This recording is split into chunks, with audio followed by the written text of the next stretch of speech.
Hey everyone, I'm Scott from MyMyelitis and welcome to the April 2021 channel update. In this update I'm going to be talking about what's been happening lately at MyMyelitis, including how the Leeds Parks challenge is going, some website updates and where I'm at with my own recovery journey. So let's get started.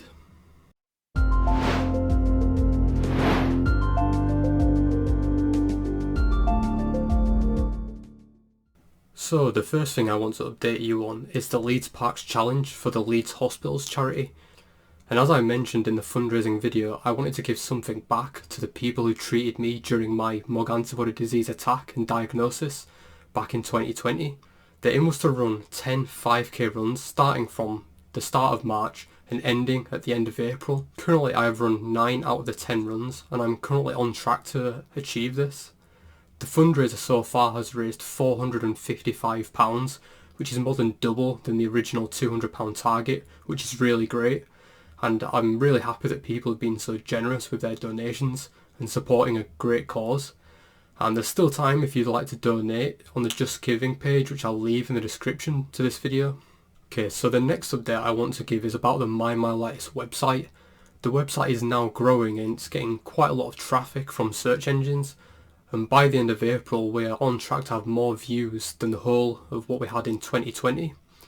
And I do want to continue to update the website where possible and expand on some of the video content there as part of articles, but I'm having trouble finding the time right now, which is tough, alongside doing all the content for the YouTube channel and all the other parts of running MyMyelitis. So I've now added a fundraiser section to the website to show the current and past fundraisers that MyMyelitis will be taking part of.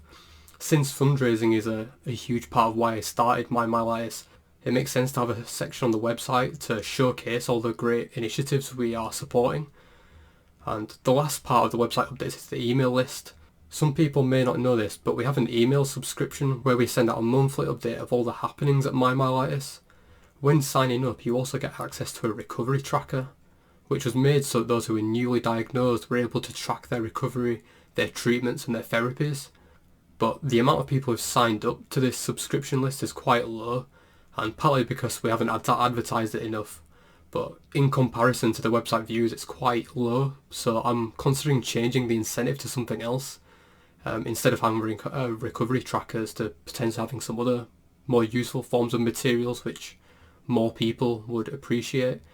So if you're interested in signing up to the monthly email newsletter, then I'll leave a link for that as well in the description. And lastly, with the website updates, I'm also working on improving the website speed.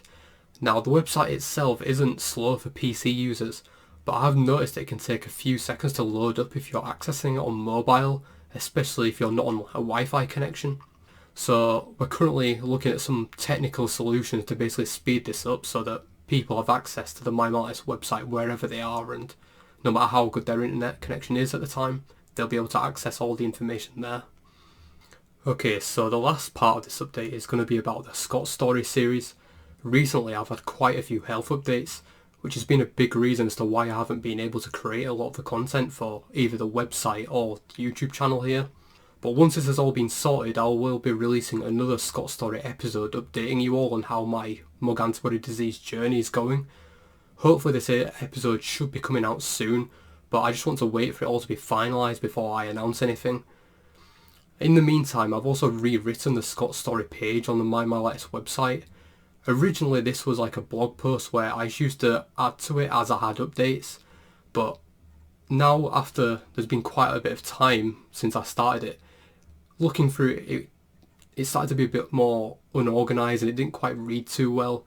You could see that there were parts which had been added and they didn't quite all link nicely together.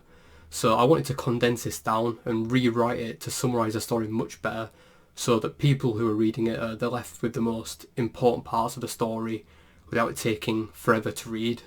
But what I will be doing is I've kept the YouTube videos up just to allow people to watch them if they want more information about my journey with MOGAD antibody disease and my perspective of the condition.